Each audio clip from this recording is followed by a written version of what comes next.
Hemos hablado largo y tendido en esta sección de delitos, penas y castigos, pero hemos hecho una omisión deliberadamente intencional aquellas ocasiones en las que la ley nos permite realizar un delito, o mejor dicho, no castiga la realización del mismo. Y en este concepto, el concepto de defensa propia. La defensa propia es de esas nociones legales que todos creemos conocer y no conocemos. Es la figura típica citada por muchos comunicadores, abogados y personas de a pie a la hora de promover que alguien no sea castigado por realizar un hecho que creemos válido, lo correcto o hecho por ¡Chate! Pero en realidad, la noción es mucho más restringida de lo que creemos y esta escena del crimen les servirá para ejemplificar esto. ¿Son los protagonistas de estas historias responsables?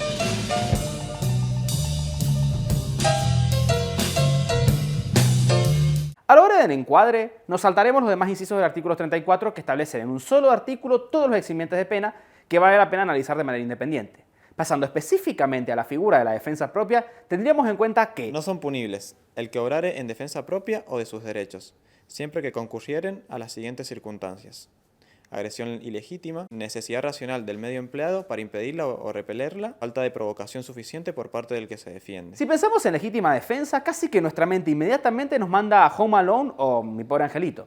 Un niño que tras ser dejado abandonado en su casa, ve cómo su casa es allanada por un par de ladrones y decide defenderse de ellos utilizando un par de artimañas creativas. Vemos aquí todos los elementos requeridos: agresión ilegítima, necesidad, falta de provocación, proporcionalidad del medio. Incluso se dan las características específicas del escalamiento o fractura durante la noche, el supuesto llamado de legítima defensa privilegiada, que da por sentada las circunstancias del acto cuando se den las mismas. Se entenderá que concurren estas circunstancias respecto de aquel que durante la noche rechazare el escalamiento o fractura de los cercados, paredes o entradas de su casa, o departamento habitado o de sus dependencias, cualquiera que sea el daño ocasionado al agresor. Igualmente, respecto a aquel que encontrare a un extraño dentro de su hogar, siempre que haya resistencia. Ambas circunstancias se dan a lo largo de la trama.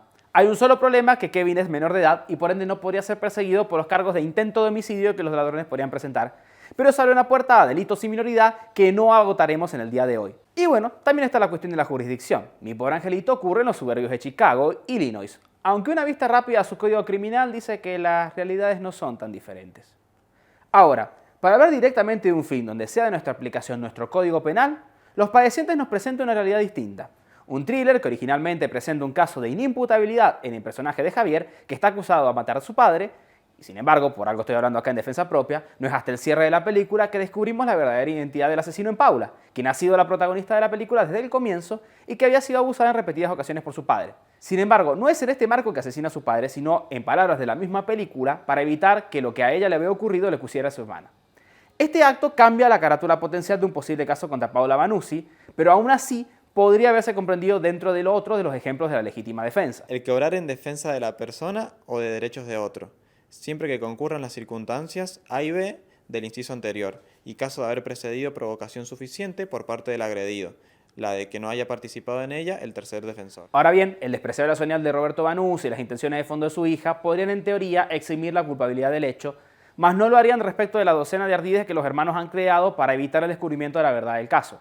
Sumado a esto, el debate sobre medios, sobre la temporalidad de los hechos, sigue en pie. Habiendo dicho eso, habría que ver si, de situarse un caso real con las mismas circunstancias, algún fiscal siquiera estaría dispuesto a presentar cargos de tal gravedad como un homicidio calificado por el vínculo. Quizás la más difusa de las premisas, tal vez por lo poco claro de la narrativa, es la del éxito menos esperado del 2019, Joker. Acá seguimos a Arthur Fleck, un payaso de alquiler que se convertirá a lo largo de la cinta en el villano que todos conocemos. Sin caer en un debate sobre la película en sí misma y las acciones de Arthur, voy a ir a una escena específica: el punto de no retorno. Tras ser despedido, Arthur viaja en el subterráneo disfrazado de payasos cuando ve a tres tipos borrachos de Wall Street que trabajan para Whale Enterprises acosando a una mujer. Arthur comienza a reír sin querer y llama la atención de los hombres mientras la mujer huye del vagón. Los hombres se acercan a Arthur, se burlan de él y de su risa involuntaria antes de comenzar a golpearlo. Arthur saca su arma y mata a dos de ellos dentro del tren antes de seguir al último tipo por el andén y acribillarlo en las escaleras de una estación desierta. Acá, en mi opinión, entramos en un verdadero debate, que es el del exceso de legítima defensa.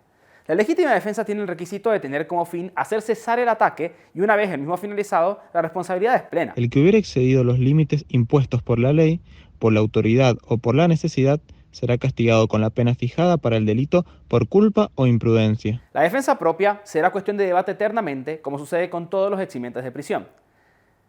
Es tan verdad el adagio que dice que todos somos punitivos hasta que nos toca, como aquel que dice que no podemos establecer la venganza como política de Estado.